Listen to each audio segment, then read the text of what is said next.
So, by definition, school climate is the quality and character of school life. It's the way the staff, the students, and the parents interact with one another. As a high school senior, what does school climate mean to you? Jasmine, would you like to start? Sure. School climate to me means one big dysfunctional family. At least for me. I consider my school a family, so I talk to everybody literally every day, all day. School climate is very important. It's because it's the way you interact with your peers, your counselor, your site coordinators, the way you interact with your teachers. It's just very vital. A school wouldn't be a school without the students. Yeah, and I would like to thank Ms. Martinez for coming and Ms. Rockmaker. Thank you so much for everything you do for me. I appreciate it. Yeah, that's school climate.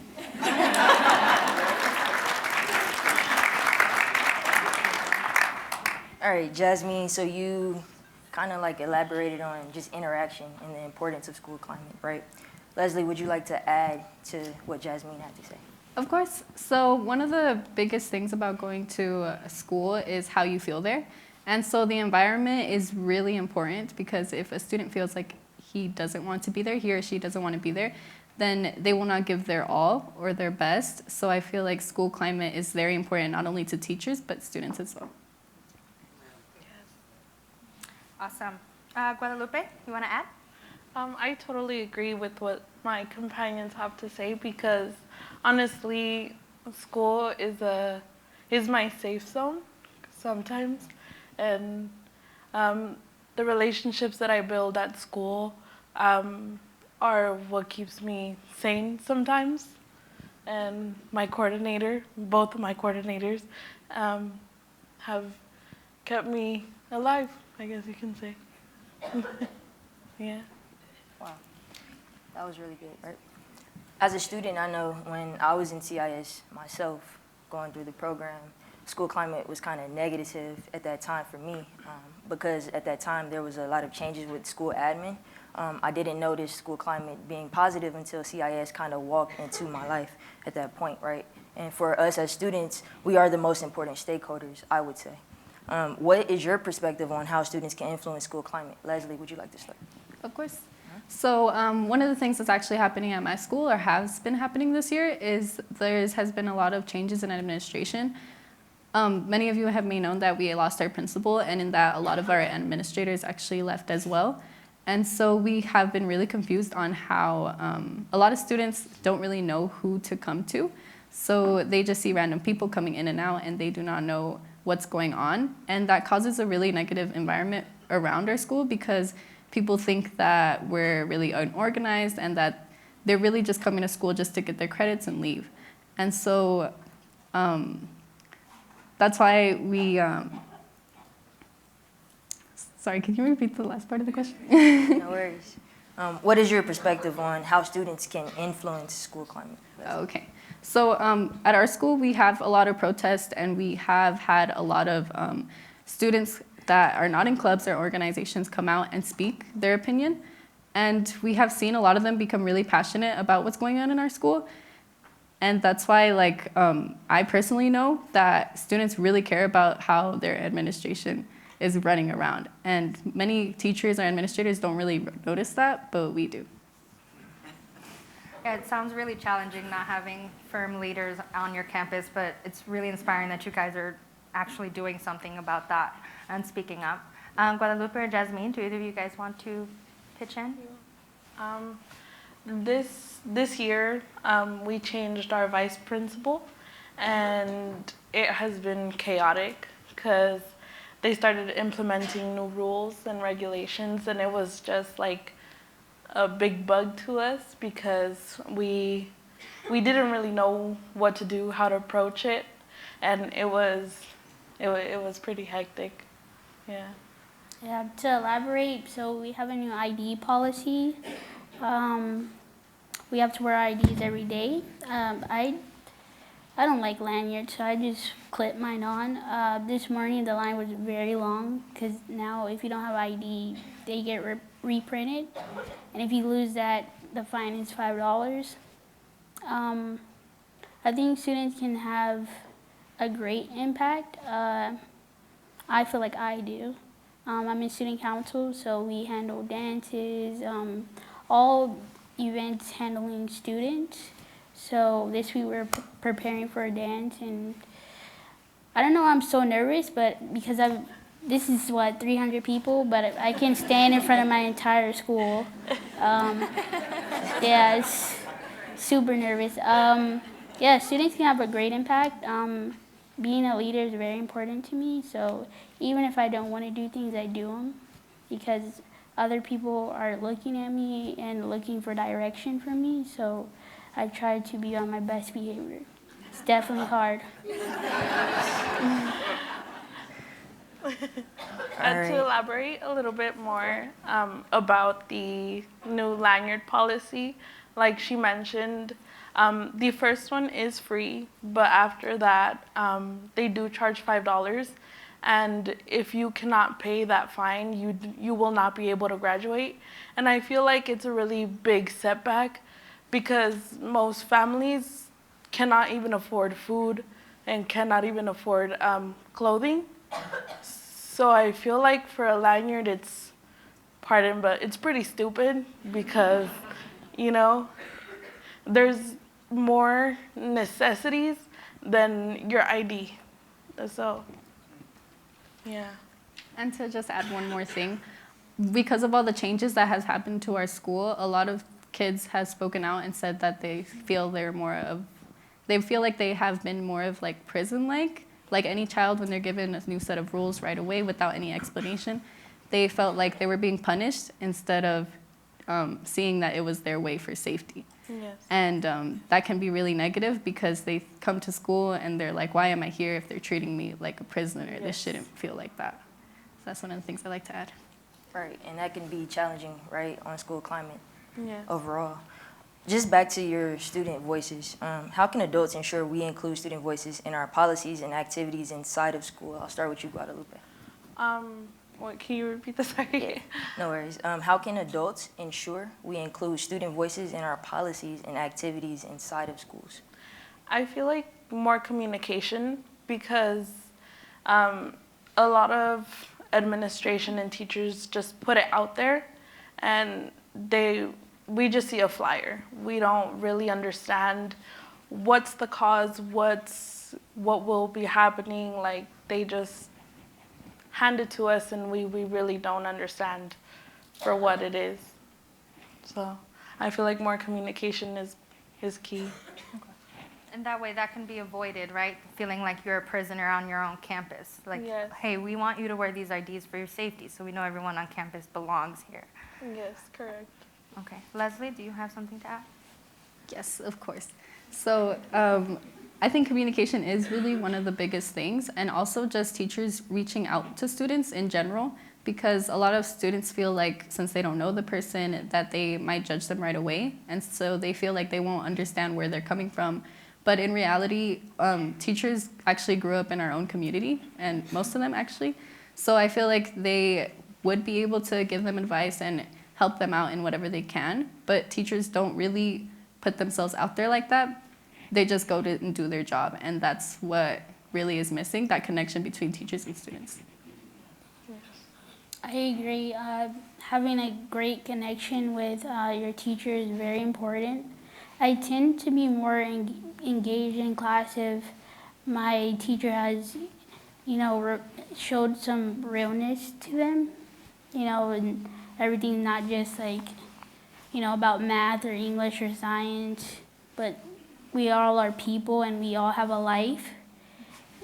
Whether you are married or you have 8 kids or, you have a little dog or you're from another country, we all have a life, but we're all sharing this life in one place and we should share that a little bit. Communication is very important.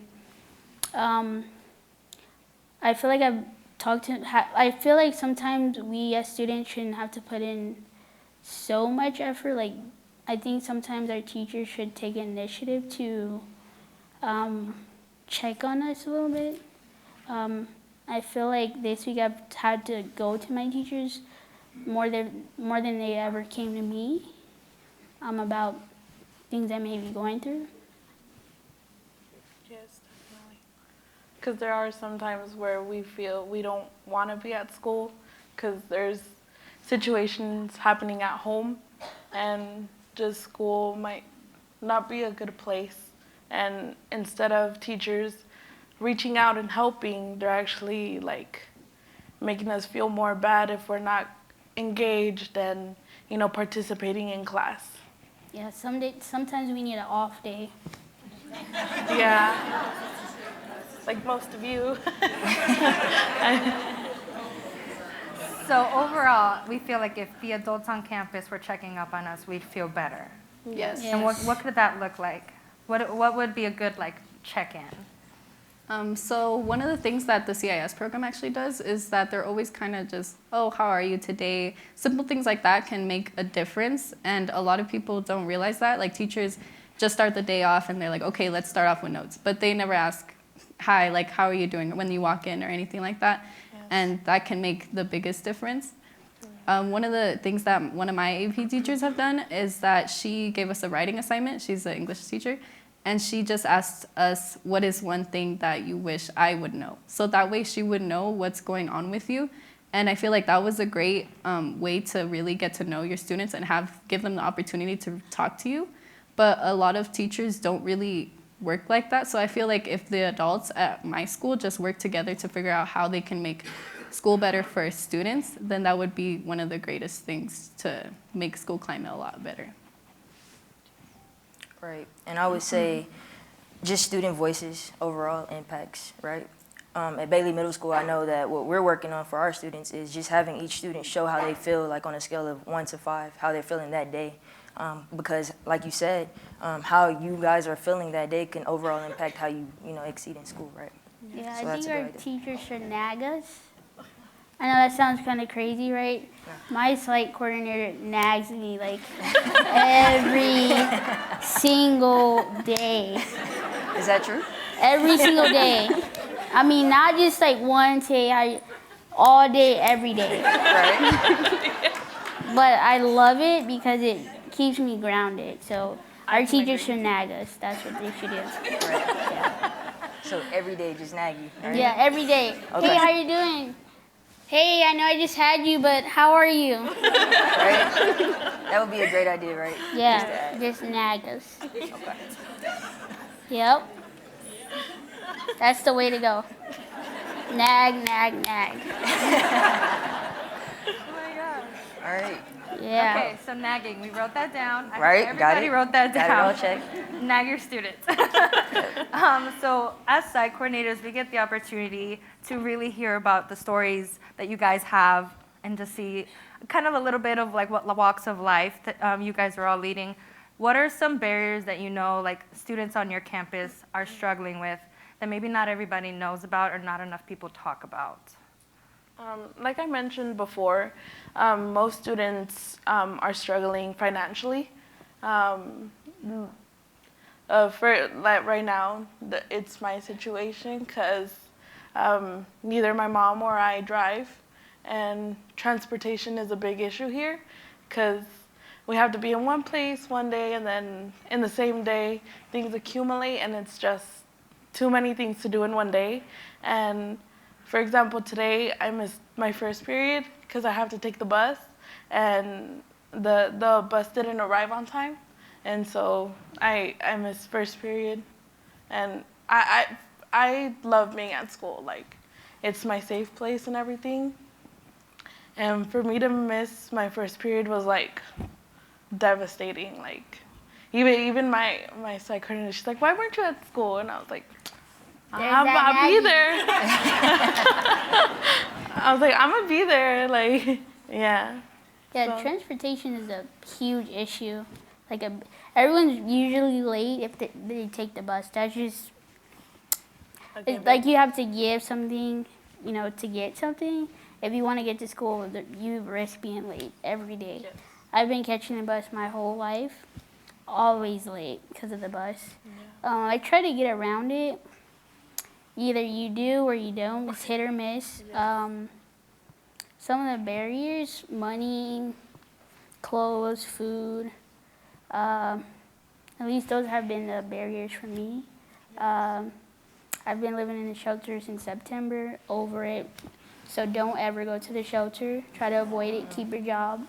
Even though if you don't like it, if you do leave your job, make sure you have another one lined up. Yeah, transportation, money, Wi-Fi. I mean, like, because most of our work is on the computer. Like, I don't know why. I would rather have it on paper. Wi-Fi, transportation, clothes, food, money, mentors, leaders. Some people, when they go home, it's very negative, or they're talked down to, or not valued or appreciated. Luckily, I don't have to go through that. I'm valued, appreciated. And I spend more time at school than anything, so it should definitely be a home. I spend at least, on average, maybe 36 hours at school. So it's just like a job for me, you know? But maybe that's even kind of low, so 36 hours, yeah. So school should not be an issue for anybody. Yeah, to elaborate also what she said on Wi-Fi, like that is a big issue because for a fact sometimes we don't have money to pay our phone bill or the Wi-Fi or whatever the case is, and most of our work is on the internet. And like it would be so much easier if it was on paper, because then no excuse. Like, yeah, we're not trying to kill the trees, but we don't have Wi-Fi. Yeah. We need the Wi-Fi. Yeah. So listen, don't take the Wi-Fi for granted. I definitely agree with both of you. The internet situation is a really big situation at my school too, because it's a lot of push on computers, but some people don't have laptops or computers at home to do their work. And like myself, I actually don't have a laptop this year, but it's really hard to just do it on my phone. And sometimes I would procrastinate the assignment just because I didn't want to do it on my phone because it's kind of hard. A lot of other things that happen at my school is that we are actually like in a low income community. So a lot of people go through homelessness, but they never talk about it. They're financially stable and they never reach out to anybody. They don't tell their friends, so nobody really knows what's going on with them. A lot of other things is that food insecurity, that also happens a lot. And one of the examples that I can use for my school is that I have this teacher, her name is Miss Stott. She's my student council coordinator, and she's one of my biggest influencers because so many kids come up to her and they're able to open up to her, and she actually buys groceries for their families, and she's always doing her best to try and make their life better. And she doesn't even have to know them. She can meet them for 5 minutes and she already knows. And so that's when I started realizing that a lot of my students with my friends, like I never know what's actually going on at home. And a lot of people don't realize that, like our administrators. And so I feel like if they knew, then they wouldn't make us feel so bad about why weren't you at school today or things like that. They actually punish us more when we're absent or we're tardy, but they're not asking us, why are you tardy, why are you absent?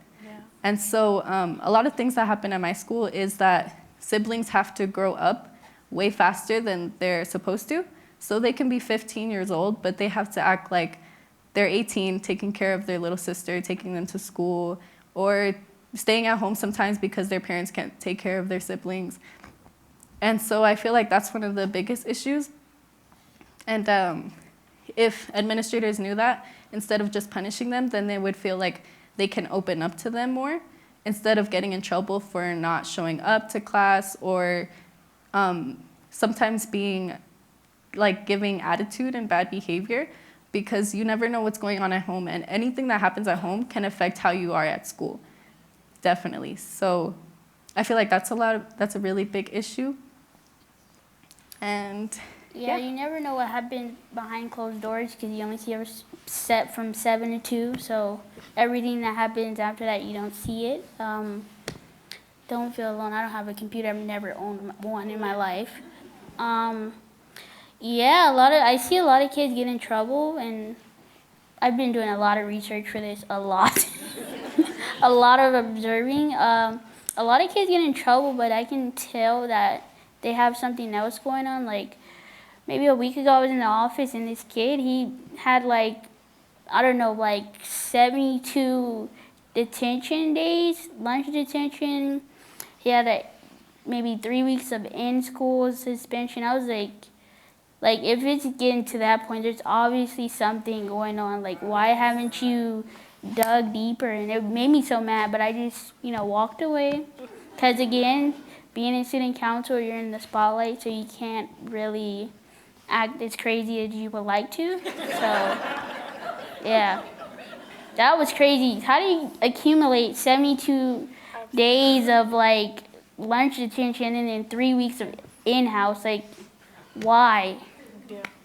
That's crazy. Yeah. To elaborate on what Leslie said about maturing at a young age, I matured at a young age.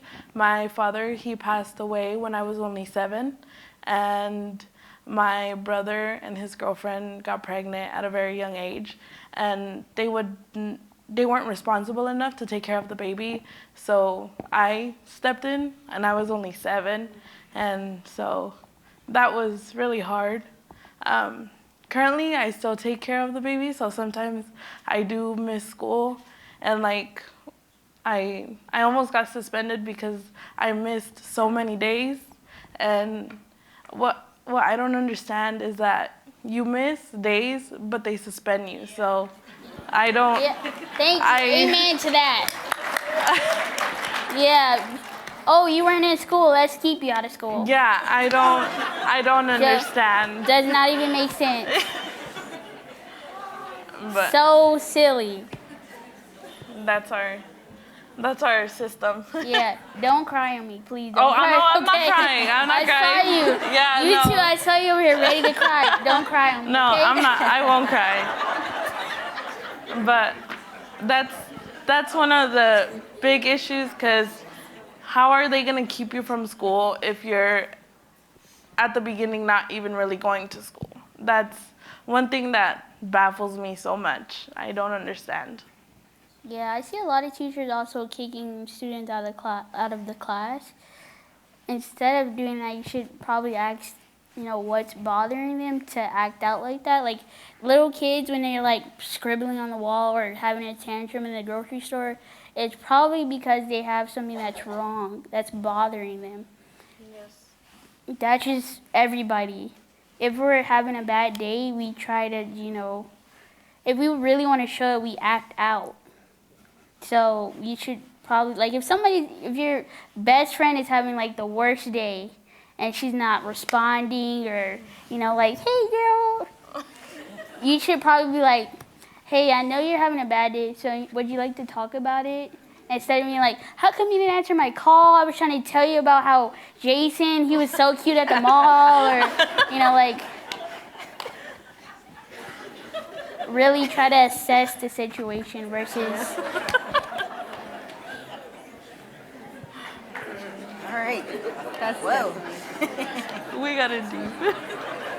Hey, you guys are not dead no more, huh? I saw you out there. I was gonna say that woke him up, right, Jesse? Right? You woke him up. Y'all not dead. I saw some people out there, they were just comfortable. Yeah, now they up, huh? Yeah. Well, you guys talked a lot about obstacles and challenges, right?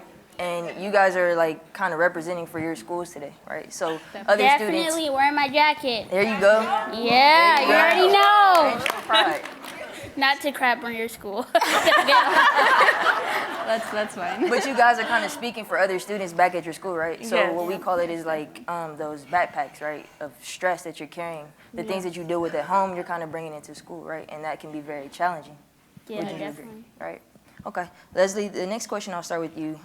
So all three of you are just so involved in both your school campus and your community, right? How important do you think that it is to be an agent of change in your community or on your campus?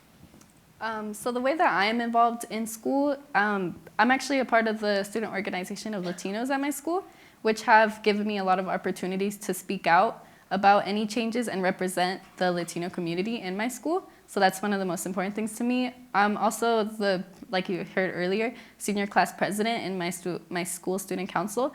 And so when a lot of people, especially when the changes were happening, they were coming to me and they were messaging to me privately, asking questions and asking me what I'm gonna do to help students around me. So the way that they looked at me motivated me to press up on the administrators and talk to everyone, trying to figure out answers not only for me, but for my whole school. I'm also on my school dance team, and so that allows me to get a lot of people I'm a really big people person, so a lot of people know like to come to me and they know that I am a very talkative person, and so that I feel like that makes it easier for them. And being a leader in my school and in my community is very important to me, because I feel like if I'm not going to do it, who is? And a lot of times, the reason why I actually joined student council was because I did not like my school. There was a lot of bad rep about it, and so I said, if I'm gonna go here, I might as well change it, right? Yeah. I might as well have an opportunity to change it. And so that's the reason I first joined student council. And then after I found my passion for it the first year, I wanted to go into presidency. Ooh. And now I actually... This is our next president right here. Yeah. Yeah, and so one of the nicknames that my friends actually give me is CEO, or they call me president. And so the way that they look up to me really motivates me to speak about them, because without my school, I feel like I would not be happy right now. So I feel like they give me a purpose, and that way, like, being a leader really shows you a different light of people. So yeah, I feel like being a leader in your community is so important, because if not, you're just gonna sit on by and watch everything happen. And not everybody can do that. Someone has to do something. Yeah, that was it. Hey, I'm gonna start calling you CEO. Yeah, I'm gonna be like, hi, Miss CEO. Being a leader is so important. Like, you have to be the example for the younger ones. I don't know why I said the younger ones, like I'm like 80. Being a leader is very important to me. Like I said, it's probably spend like 40 hours at school every week. So I'm in student council as well. I'm a class representative for the class of 2020, the best class. I'm also in Key Club. I'm the historian. I'm in photo club. I also volunteer at the East Las Vegas Library. That's where I met you. Yes. Yes. Nice to see you again. Yeah. In 2019, I volunteered, put in about 530 hours at the East Las Vegas Library. Got paid $0. That's fine. I know. I don't care though. I love what I do. I get to meet lovely people every day. Sometimes that can be scary though, because you never know who's there. Never know. One day I came up to this lady at the library. I was, hey, hi, how are you? Yada, yada, yada. She's like, the boss's boss. I was like, wow. Yeah, you never know who you meet. So that's why I love being in all the things that I'm in. I get to meet new people. I feel like I know like the entire school, which is probably, we have 3,500. I probably don't know the entire school, but I know a lot of people. Being a leader is probably it's a decision. It's your choice, by the way. You don't just wake up a leader. So don't think that you're a leader if you're not. It's a choice. It's a choice. It's a choice. I made that choice in sophomore year. I remember, they were like, hey, you're not going here next year. And I was like, psych, no, I am. And I was like, okay, well, if I want to continue to go here, I need to hold on to it. So I just jumped right in, joined everything I could join, which can be a lot of pressure sometimes.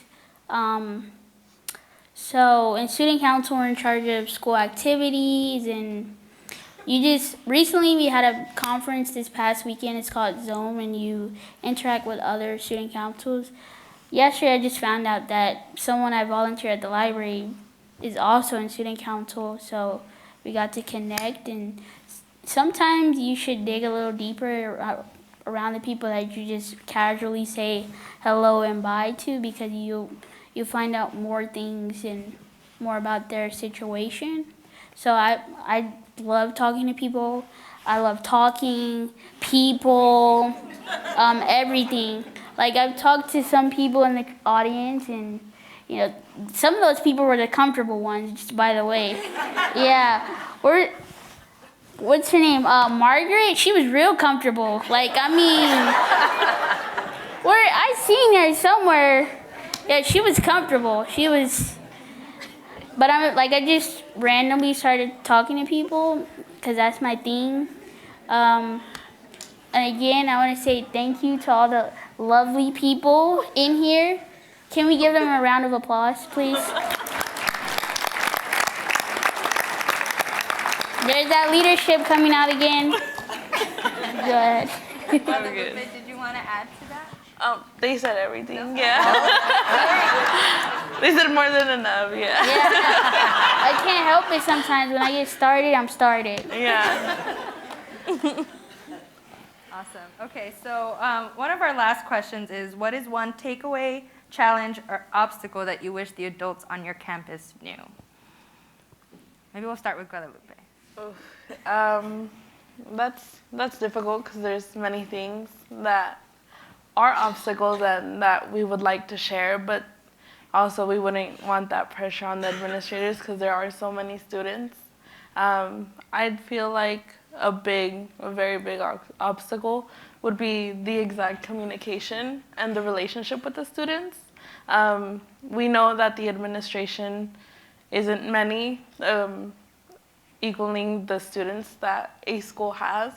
So if like once in a while when we're passing by the halls, like, hey, how's it going? Just a good like hello, like to a topic we've talked before about our lanyards. They're always at our school, they are always like, put on your lanyards, where's your lanyards? Like, and instead of that, like, hey, how's it going? If they have the energy to say, where's your lanyard, they can also say, how's it going? Yeah.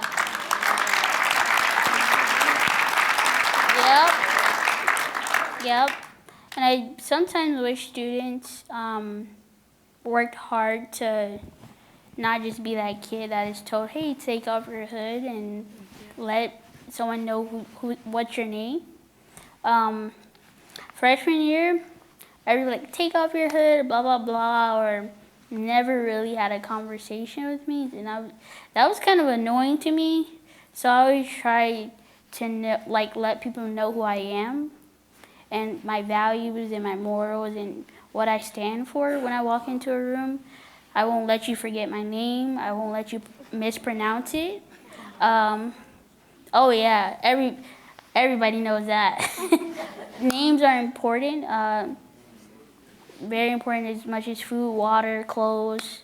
So I sometimes wish students would let their voices be heard. Recently, I was in a focus group, and I'm very observant. Like I probably will remember what most of you are wearing. But this kid, he was just quiet the whole time. He was just looking like he was just trying to make it through the day, which was it was a little bit annoying to me, because he was given the opportunity to say whatever he wanted. You know, if somebody was like, hey, you can say whatever you want, I'm saying whatever I want. And he was quiet the whole time. I was like, man. And I always try to ask for something when somebody say you can say whatever you want. But I won't ask for anything today. I won't do that to you. Just get a good night rest of sleep, just sleep well. He was just quiet, and I was like, this is what I started with. Hey, is everybody gonna talk today? Because I just call people out. People get annoyed by me sometimes.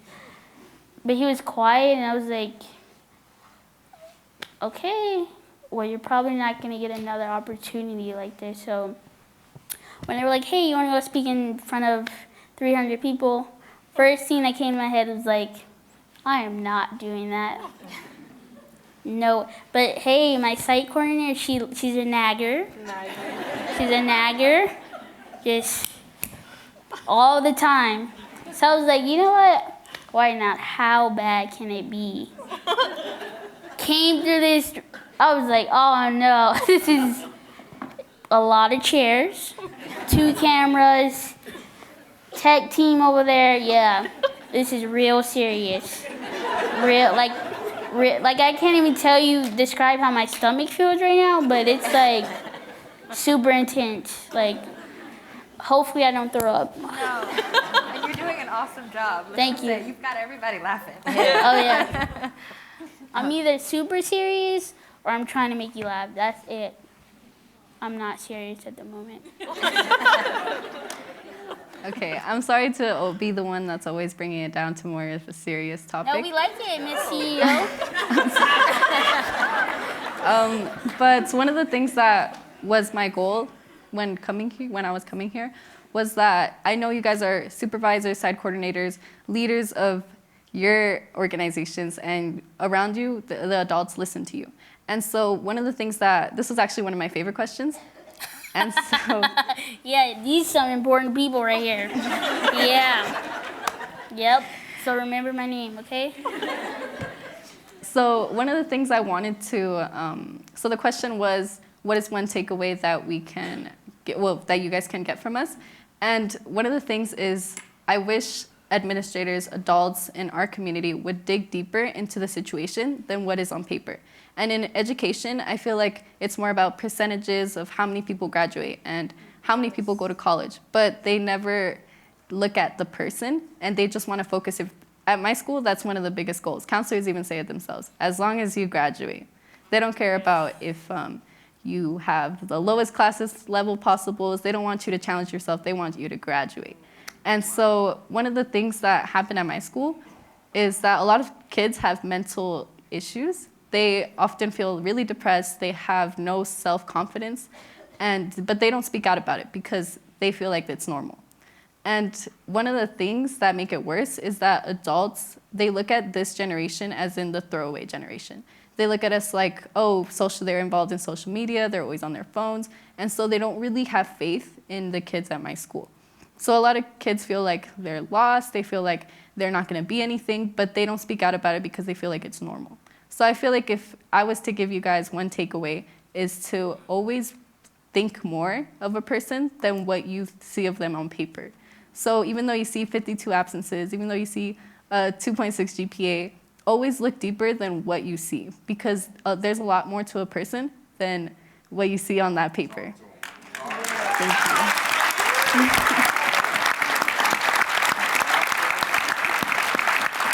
That was good.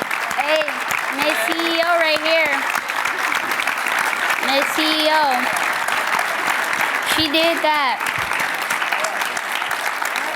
I definitely agree with that. Like, I wasn't annoyed at this kid because he didn't talk. I was annoyed because no one was like, hey, you want to say something? Or like, no one gave, like, acknowledgement is a big thing. You always have to acknowledge everybody, even though if you can't stand them. Like, I'm sure there's plenty of people at work you'd like, oh my God, why is she even here? Like, I'm just saying, like, you're always going to be, it's uncomfortable, truly, but you always have to acknowledge everybody, whether you like it or not. Because even if you say hi to your enemy, like, you're acknowledging them, and everybody needs that. So I was annoyed because no one said anything or addressed it. Mental health is definitely a big problem. And I just take this, don't take it for a grain of salt. Do not take a class if it's gonna make you cry. I've seen so many people crying over calculus, AB. I'm like, oh no. I was like, I made the right decision. Like, I just feel like, I'm hearing that you got 4 hours of homework. I'm like, no, definitely not signing up for that. No. Yeah, so dig deeper. acknowledge everybody, whether you like them or not, because there's plenty of people I can't stand. But I acknowledge them because I just feel like leaders do things that they don't want to do. That's just the job of a leader. Because you know how many times I did not want to do something, I'm like, oh man, I really have to do this, but I did it because I'm a leader. Yeah. So it's a choice. Remember, being a leader is a choice. You don't just wake up being a leader. It's a choice. That's the takeaway. Be a leader. Make the choice. So I'm sure that Whitney will agree with me since we were both students and now we get the opportunity to be site coordinators, but the fact that we get to hear from you, your guys' own perspective, and for you guys to say, this is what I wish you guys knew, this is what I hope that you guys would take with you when you go back to work with students, it's a big deal. And everyone in this room is holding on to every word that you guys have to say. I hope so. I definitely feel like since I get the opportunity to be a site coordinator now, just thinking back to when I was a student and now thinking like now I'm the adult and your lives are in my hands essentially, there are definitely real big adult problems being handled by very small lives. And so you guys are handling it very well, but everyone in this room wants to do everything we can to make sure that you guys are having the best experience and that you don't just graduate, that you succeed beyond that as well. Yeah, Whitney, I know do you you guys wanna- are going to be looking at your ceiling fan like, wow, I don't even know why I'm thinking this so hard. I hope you think like that. You're looking at the ceiling fan like, I just want to go to sleep, but I just can't stop thinking about it. I hope we make you think like that. Yeah. Right. Make sure you take that too. Be thinking like that. Right. And what I picked up from you guys is there is no one size fits all, right? No. So as adults on our campus, like you said, your site coordinators are naggers, right? Well, we Yeah, all are I love naggers in the this nagging. room, right? And you love the nagging, right? Oh, I love it. Exactly. And that's our job as adults on our school campuses is to essentially nag our students, right? Because all Oh, they yeah, want to all do is the be time. acknowledged and be heard, Yeah. essentially. Oh, yeah. She's been nagging me all day about All this day? thing. Are you ready? Are you ready? You ready to go? Let's go. Let's go. I'm so excited. I was like, why are you not on the stage if you're so excited? I mean, I just felt like she should have been up here too. Yeah. Right. With all the nagging she does. Well, Nagging. it's coming from a really good place, and that means that she really cares about you. And I know that you guys are in good hands. Your site coordinators are really proud of you. Oh, yeah. Amazing. Excellent. Awesome. So let's give the students a round of applause.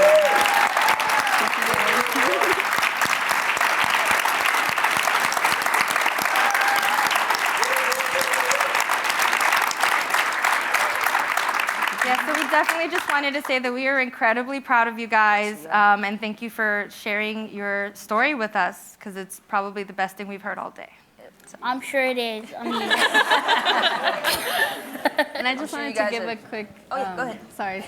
I just wanted to give a quick thank you to you guys because you guys have given me an opportunity to voice out my school, and I know that they would appreciate me saying that to a lot of adults. So I just want to say thank you for the opportunity and thank you for listening to me. yeah, thank you so much. I'll never forget this, ever. And thank you for nagging me into doing this. Yes. Thank you for all you do. Thank you so much. Don't cry. Yeah, I feel it coming. The crying Oh, is coming. I might cry later and be crying, looking at the ceiling ceiling. fan. Yep. Yep. At the ceiling fan Yep. crying.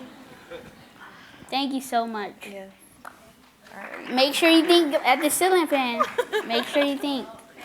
Our whole panel. One more round of applause. Thank you. Y'all killed it. You did really good.